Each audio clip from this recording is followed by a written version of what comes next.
by the Clinton campaign, it should have been ignored. So if the information is legitimate, unverified, so you don't take unverified information to a FISA judge. You don't know that it's unverified. We don't know. Comey said it was unverified. No, he didn't. Yes, he did. Hold the tape. He said he is checking. He's checking. They have not. He better lawyer up. Yeah, boy, he better lawyer up. Comey said it was unverified and salacious. The Democrats are a bunch of criminals. Is that right? And what is on the dossier that has been verified, Juan? Because our own brain room says they couldn't corroborate anything. Oh, my God. So are you going to go against your own company on this? Yeah, I'll go and against Comey? you. So you don't trust Comey and Fox News? It's me. It's me. Even Kimberly agrees, but I must say, you're out there, buddy. You are. I'm out there on the side of the truth. Oh, yeah, the This truth. whole hoax is imploding, and you're just trying to cover it up. Oh, for sure.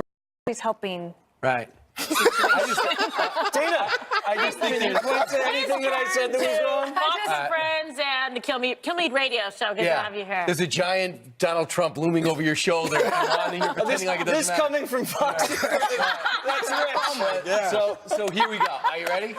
I'd like to back. Just throwing shade on water. This is who's going to help keel this show. And it's going to take a lot. Okay.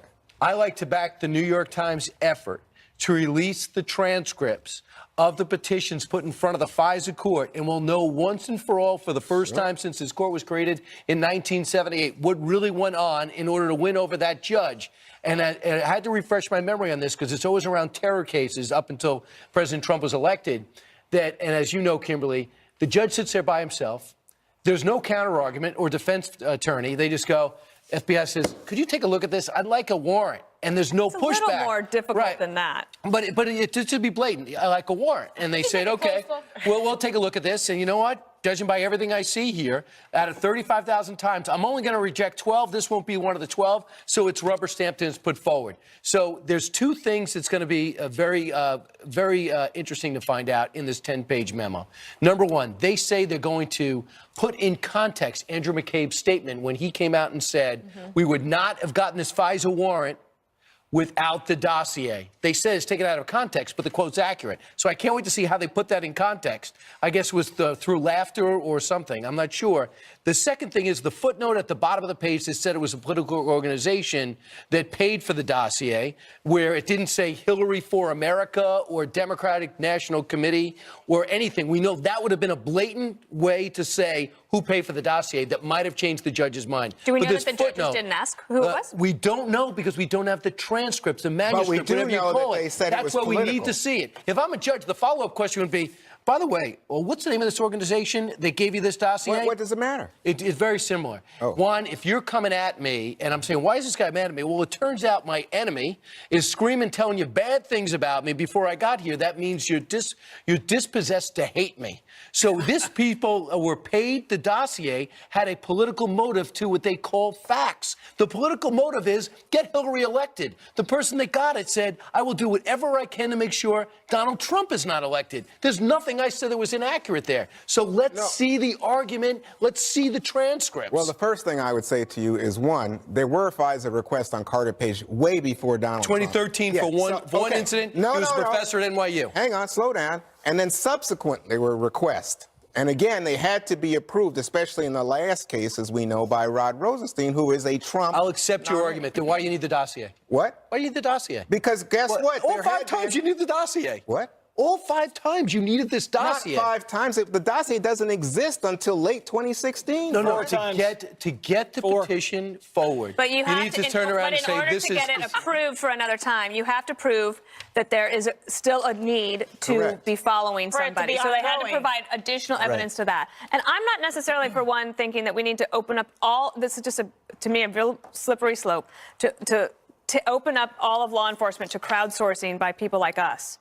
Like, I'm not qualified. Well, because it undermines our ability because to it doesn't involve us. Well, if it was involved me, if I'm Carter, I'd like everything I can. I'm the most important person in the world. If I'm someone surveilling me because of a petition put in front of the FISA court, I'd like to find out the transcript. Carter Page, here he is from this morning. Take a look. These are your words. I served as an informal advisor to the staff of the Kremlin. You're advising the Kremlin. There was a lot of people advising. We were part of an informal group, and meeting in Geneva, Paris. We had a meeting in the New York Stock Exchange. The first meeting was in the New York Stock Exchange. What I've seen thus far is just complete ridiculousness. You've been under surveillance from the court since October 2016. Since that time, have you ever spoken to Donald Trump? I never spoke with him since. I never spoke with him any time in my life. You've never spoken to Donald Trump in your life? Nope. No email, no text, nothing like that? Never. So there you have it, Jesse. He's never even talked to the president. But yet he threw the election for Trump. How Yeah, did he do right. both? How did he get Donald This Trump guy's elected? not the Magic sharpest man. knife in the drawer, but I will say this. They just released some documents from 2015 from the Justice Department that said Carter Page actually helped the FBI put away Russian spies yeah. and expose them that were infiltrating our systems in the United States. So either he's a double agent, which he's not clearly, He might be a because he's, I don't think he's reverse. that smart to play both Reverse sides. spiral. Or why would the Russians recruit him again after he helped put Russian spies away a few years ago? 'Cause no one It would doesn't make suspect sense, it. and he's an informal, unpaid advisor to the Trump campaign. It just doesn't add up why you'd open up an investigation on It's this so guy. clear that Papadopoulos and he threw the election for Trump. Why can't you see that? It's so obvious. A guy he never talked to or texted before threw the election and stopped Hillary Clinton from being the first Well, female the president president. doesn't text. Yeah, thank God. All right, I think we've beaten this memo to tweet death memo. for today. We'll find out tomorrow if there's going to be the Democratic memo to be reviewed and picked apart as the GOP one has been. Until then, could there be another government shutdown? Come on, teleprompter. There we go. Over immigration, the president addressed that today. Next. The immigration loopholes that have allowed gang members to enter our country. These incredible professionals at the table cannot do their job unless we change really the legislation, and we're going to get it done. Frankly, I'll go a step further. If we don't change the legislation, if we don't get rid of these loopholes where killers are allowed to come into our country and continue to kill, if we don't change it, let's have a shutdown. We'll do a shutdown, and it's worth it for our country. Loopholes allowed a twice-deported illegal immigrant back into the country who's now suspected of killing 2 people over the weekend, including Indianapolis Colts player Edwin Jackson. The president calls it disgraceful. One of many such preventable tragedies. We must get the Dems to get tough on the border and with illegal immigration fast. Okay, Brian, so this is an issue that he campaigned heavily on and something that the president's very passionate about. Right. And you see yet another example of someone who should not be in the country, that is somebody who's a criminal recidivist and then takes 2 lives. And he tweeted on it this morning, Yes. right after we discussed it, and we had a couple experts on it. He went out, the details of he's on the side of the road, he got sick with an Uber car, and then this guy with a .2, I think 3 times the legal limit, runs over him and kills him and the Uber driver. Turns out he's a 26-year-old linebacker from Indianapolis, and even the Vice President of the United States talked about it. But I think, I don't want to see these tragedies made into bigger stories. It's just an example. But here's the problem. I think fundamentally everyone's getting hung up on the fact that it says just shut down. He's angry. He just left the MS-13 conversation. He feels as though it's still being ignored. We're going too slow in cracking down on it. Number 2, he sees this McCain-Coons bipartisan agreement. The bipartisan agreement is, let's give the Democrats the DACA agreement and let's do nothing on the border. We will study it. It's a big border that's wide open. It's terrible. Terrible. Well, I was thinking just when I watched this today that he is utilizing the bully pulpit in the most effective way. He's actually quite a fearsome communicator if you're on the other side. So he's constantly able to take headlines of the day and social media and then drive a message on one of his preferred policies. And on this one, when you have a story like out of Indiana, combined with the one that we all know about Kate Steinle, that's still fresh in our minds, then passions run hot for his supporters, and it ratchets up the pressure on people like a Senator Joe Manchin or a Claire McCaskill or Senator Donnelly of Indiana, because those are red states with blue senators, and they're up for re-election, and this issue does drive people to vote with their passion. I'm not saying that means that Republicans are going to win necessarily, but it does make it harder for them in particular. Jess. I don't think the Democrats want a real immigration deal. They want to run on Republicans hate Hispanics. They think they can get away with it because they know the media is going to cover for them. They're way out of the mainstream on immigration. Trump's offering them something very generous, $1.8 million amnesty in exchange for a border wall that they all voted for in 2006. Harvard study says nearly 70% of the Americans support the DACA deal in exchange for border wall and merit-based immigration system. They don't want to play. That's fine. We'll shut the government down. They'll shoot themselves in the foot twice. They did it before. They'll probably do it again. Trump's going to stare them down, and they're going to blink. On this other case in Indiana, horrible situation. Where's Black Lives Matter? You have a black athlete, great career ahead of him, gets killed by a twice-deported illegal alien. I haven't heard a word from Black Lives Matter. What's that all about? Shows the border's not secure. We got to secure the border. If you have a house, you keep getting the house broken into, maybe get an alarm system. I didn't know. Is the immigrant a cop? Right. No, Juan, but if it was a white cop that killed a black guy, I see. Black Lives Matter So be out on the street. It wasn't someone who had the authority of the state and a weapon. Oh, it was an illegal immigrant. It was a preventable tragedy. This is another example of the kind of fraud that President Trump and his acolytes are throwing out there to distract people. First and foremost, It's not let me a just tell you distraction, something. Juan, when someone Most dies. Americans, Yeah, I don't get What, not a distraction? How is it a What is the death distraction? of the sad and tragic death of this football player Because have the to do with the border's not immigration secure. debate? It has nothing to do with It it. has came back everything twice. to do with it. He could have been killed by an American who was a drunk driver. But he from wasn't. Of course he could have. Okay. Of course he could have. Let me just say. But that American didn't cross the border twice. So what does that have to do? Because the let me border's just not say, secure. The border is secure, but Then let me how did he just- get back into the let me country just- twice, Let me Juan? just tell you this, okay? Did he fly? Let's see if we can quiet Jesse's yelling and just look at some facts. That's all I'm asking you to do, Okay, my go brother. ahead. The fact is that what we know is that 2017 saw the lowest levels of border crossing in American history. Second fact that I want you to be realizing is that between 2005 and 2017, we went from 135 miles of border barriers to 635 miles. And one final point, and this is where I disagree with Dana about what an effective communicator is. All he does is throw up dust.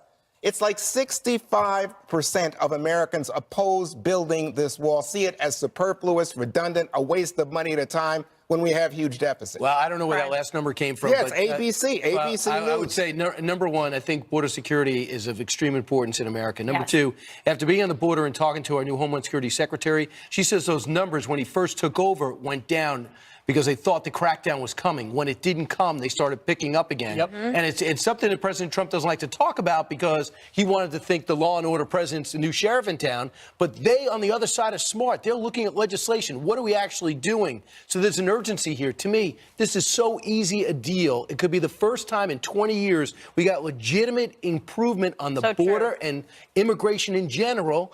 They want this. The country wants this. And they want border security.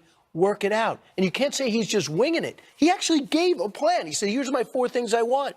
Can you start talking about it at least? But this last plan, this McCain-Coons plan, is an insult to anyone who wants to see something done.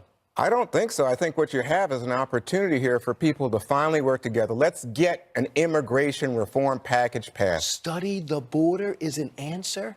Study the Study border? The border. Coons wants to Let's make study the sure- border. Let's Yeah. make Come up with a sure we don't- report. Let's I need make another sure report. we're not just responding to rhetoric. Let's Reports make sure about we're reports. responding to the actual issues on the border. You know there's great studies on this stuff. There Well, are. let's go for it. But Well, I just think and Trump now is there's sitting the on his will, the wall like he's wherewithal to Humpty get it. Dumpty. No, Humpty Dumpty's going to have a fall.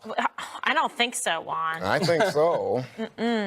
Liberals take the bait again. President Trump makes a joke about treason, and Democrats go wild. Next. Coldest story ever told. Somewhere far along this road, he lost his soul to a woman so heartless. Doesn't set off the hypersensitive left. As you may remember, Democrats were stone-faced at his State of the Union address, and he had some fun mocking them to a crowd yesterday. You're up there. You've got half the room going totally crazy, wild. They loved everything. They want to do something great for our country. And you have the other side, even on positive news, really positive news like that, they were like death and un-American. Un-American. Somebody said treasonous. I mean, yeah, I guess. You know. Can we call that treason? Why not? I mean, they certainly didn't seem to love our country very much. Of course, the liberal media heard the word treason and went berserk. It is outrageous, and we shouldn't get numb to it by saying that's just Trump being Trump. Words have meanings. Treason is the most serious civic sin there is. It is a crime.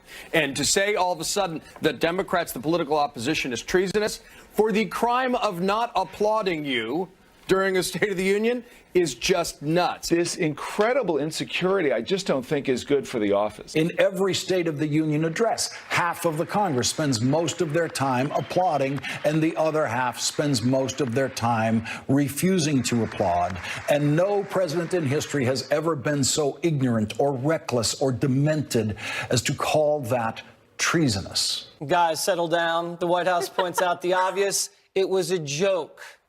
The president was clearly joking with his comments, but what isn't a joke is that Democrats refuse to celebrate the accomplishments of last year that has helped all Americans. What I don't understand, and what I don't think the country understands, is why Democrats are so upset about lower taxes and higher wages. That's something that every American should be celebrating, not crying about, not sitting on their hands for. What do you think, Dana?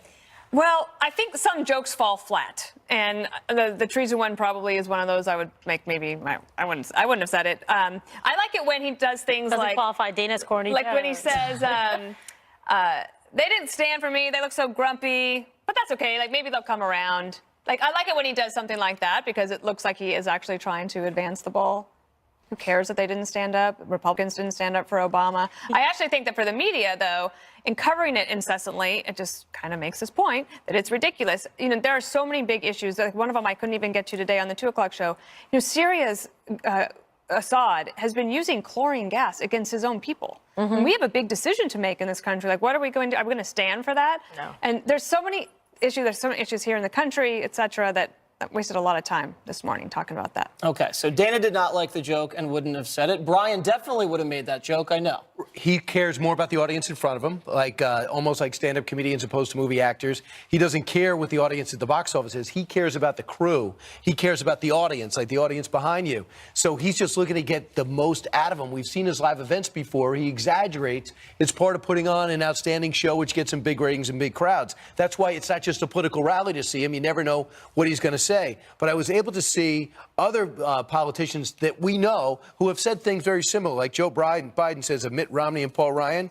They bet against America all the time, like Paul Krugman, that famed economist. The GOP opposing global warming legislation is treasonous. David Plouffe, who got President Obama elected twice, says House GOP committing acts of treason by shutting the government down. This has been a common phrase. No one went crazy about that. Not only that, they've been accusing Trump of being a traitor. For colluding with Russia, which they haven't even proven for the last year. Yes. And that wasn't tongue-in-cheek. No, well, they're just, you know, they're hypocritical in that sense. It's like hypocritical hyperbole. Okay, they can use it, but they don't like it when it's used against them.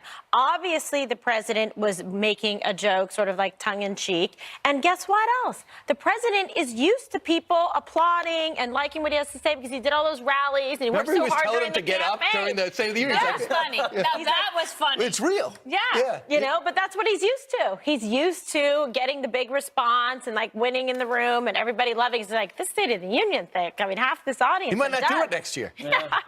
Democrats a little sensitive, Juan, about being called traitorous. Why do you think that is? Well, you know, I don't think the Wall Street Journal editorial page is exactly the home of liberal Democrats, but I saw that one of their editorials today said that the president was way over the line in calling people treasonous and that what he's doing is he is making his political opponents into devils for his supporters. And that's just not good for a real, honest debate in our country. It's just not good that you would demonize your opposition in this way. No one ever But Tammy demonizes Duckworth, Republicans. like Lawrence Juan. O'Donnell, who please, just called them legitimately demented. is when they demonize you guys. Really? But let me just say, Tammy Duckworth had the best response. The senator from Illinois, who's a double amputee from war wounds, reminded people of exactly who this president is when she said, guess who had deferments for bone spurs to get out of Vietnam? Bill Clinton. I I'm not see. fighting in Vietnam. That was an evil war. Oh, I And see. now Anything to defend everybody Trump. should go. Is there any limit? Is there any I limit? would just say the party that kneels during the anthem one. I You're see. going to be upset about when people call you a traitor? A traitor for kneeling during... You guys kneel during the anthem. You call our troops Nazis. You root against What? America all the time. Who is that? Dick Durbin. Who is You that? don't remember Dick Durbin, Senator, Illinois, compared the U.S. soldiers to Nazis I during the missed Iraq that War. one. I missed that one. Yeah, well, I can pull it up for you on Thank Google. you. All right. If you're like me and plan to take your daughter to the school's father-daughter dance, you may be out of luck due to crazy new gender rules. Next.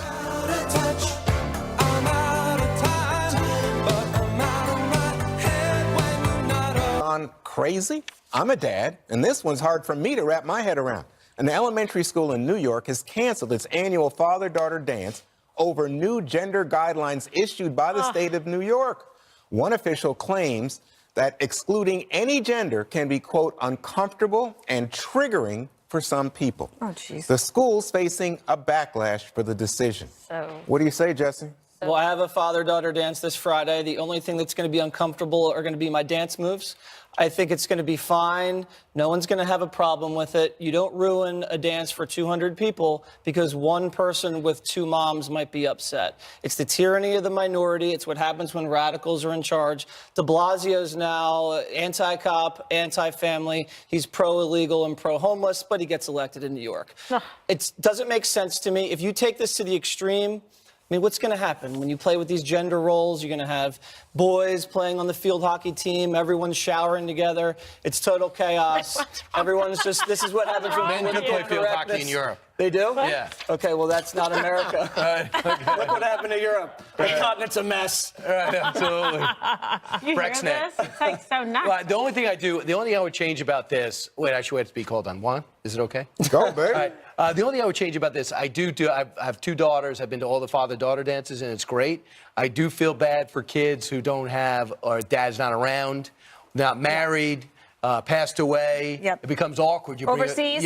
Overseas. You bring two girls there because their mom doesn't want them to be left out.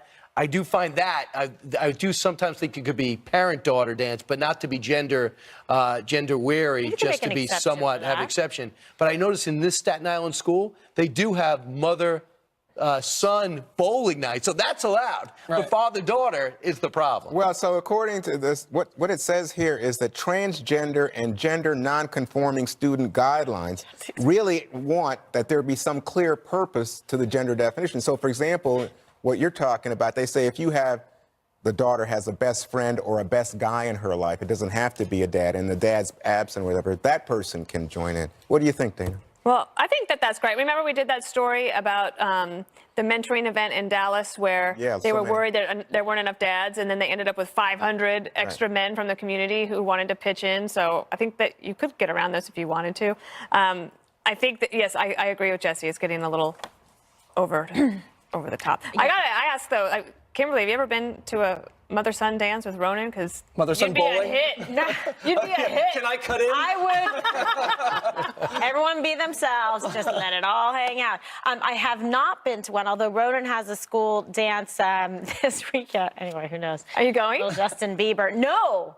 He doesn't want you to? No, they said they don't want the parents there and just being weird and uncool. So it's just, I don't know. It's a unique experience. Yeah, well, I used to love the father-daughter dance. I mean, we killed it. Me and my dad, Tony G in the house. It was like unbelievable. I was Get a routine? spinning, oh my God. It was phenomenal. I was like, here we go. This It's hard is to our imagine. moment. I can't imagine Yeah, that. it was so much It fun. doesn't seem like you'd like No, attention. she does, and she knows that. Did he teach her to But then dance? he's a phenomenal dancer, but so was my mom. But also then all the teachers were cutting in to dance with my dad. It was so bizarre. It was like a weird, audition to become Pretty soon we're all my just going to have to stepmom. sit at home and do nothing.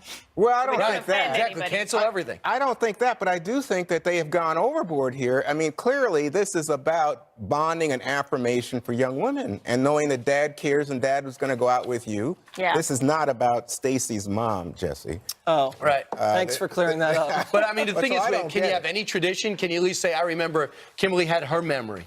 But the next generation is not going to have those Well, memories. no. You can have the memory, but they do. want you to open it up so that, for example, a it doesn't transgender matter. child Yeah. could attend. Yeah, but you Well, can they can make bring an these uncle or a you can make these grandfather or exceptions. Yes, that's something what like I that. think. Well, Right. then why don't they do that? Well, But that's you what I can think do that's that, what they're gonna Juan. do. You got to make it. You can't be like, okay, because one person, then whatever. Listen, God bless. Find a way, make an exception, and do it. And it's really important. And you'll see there's so many studies on this, of the relationship between daughters and fathers, and how important it is for the development, of women, for their self-esteem, how they view themselves, their relationships with the opposite sex. So I think we need to leave this. But one I in think they're place. going to your point, they're going to now try to schedule it in such a way that everyone can feel that they're included and it can be for everyone. So I don't have any objection to that, but I don't like the idea that you would cancel it. That, to me, is beyond offensive. We're going to veto that. More gender drama Staten Island. ahead. A woman gets a correction on her use of language from the beautiful Prime Minister of Canada. Dreamy. Dreamy. Wait until you hear what word he took issue with. It's next on The Five. When you're singing that song, and I got lumpy.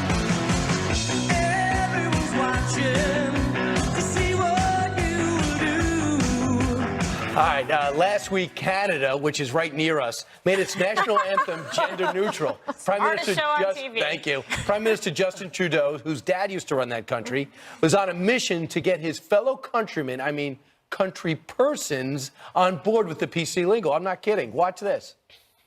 So that's why we came here today to ask you to also look into the policies that religious charitable organizations have in our legislation so that it can also be changed, because maternal love is the love that's going to change the future of mankind. So we'd like you to look into we that. like to say people kind, not necessarily mankind, because yeah. it's more inclusive. There we go, exactly. Yes, thank you. We can all learn from each other. Oh, my God. I think he was joking. No, he's not. He's not joking. No, he's not. He's not But joking. he's not saying it tongue in cheek. That's it. Oh. But he didn't get elected. He didn't get elected joking about gender identity. Canada passed Bill C-16. You know what that means? I do. Which C for means Canada. gender identity and gender expression into both of the country's human rights code. It's a hate crime to say anything but, I guess, person kind. Juan, do you buy into this? Are you saying he's singing my song? Has this gone too far even for you, Juan? No, I don't understand, but I must say I'm all about, being inclusive. So I like that idea, but I didn't understand this. I've often thought about a word like history. I think it's his story. You're not one of those, Juan. No, but I just think I I just think it's the way that we, in terms of gender roles and identities, men have dominated. I don't have any, but I think he's gone a little much. I was Thank curious. you. Got a little much. Okay. Yeah, I but think I it's was ticking curious. people off. No, obviously not. I was going to point out that the audience applauded. Well, Yeah, it's a bunch of college students. Yeah, Juan. because she was there talking about how it needed to go the other way. I do think that he was a little bit joking. I don't know. Is it? Dana, I No, didn't Dana. see any account that said he Misread was it. joking. Ask Peter. See, Right. check your phone. Right. Or, you know what? Ask Siri. Siri knows. But knows. Kimberly, this is something I'm all for being open. But I mean, Sure. Yeah. I've had somebody I know quite well in a sports class say, someone put up their hand and say, stop saying first baseman is first base person. No way. Oh yeah. Okay, well, That's where we're extra going. syllable. It's That's where we're annoying. going. so crazy. I think this is just too much. He's not working for me. I'm not feeling it. Are you, Justin? Wait a minute. It's too No. much. This is why we need the wall on the northern Wait, border. you thought what? I thought he was so dreamy and beautiful. Not to me anymore. But he's like the kind of guy that pretends to be politically correct just to get girls. Like, he really buys Have you it. done that, He's Justin? kind of good looking. Wait a minute. And Is that what's going on I here? think that might be a little bit. Are you getting to do girls with it. this act? No, but I know guys that play that card to get girls. That's so funny. You just called him a And they all live in feminine, too. L.A. Jordan Peterson, who's his bitter social enemy, says the tyrannical bill, which he passed right away, is nothing but social engineering to the nth degree and all in the name of political correctness. I think there's He agrees beginning to with be Jesse. blowback in Canada, and I think it's coming here. Well, I love Jordan. That's why the father-daughter I love dance Jordan is Peterson. banned. It's because of those guys up north.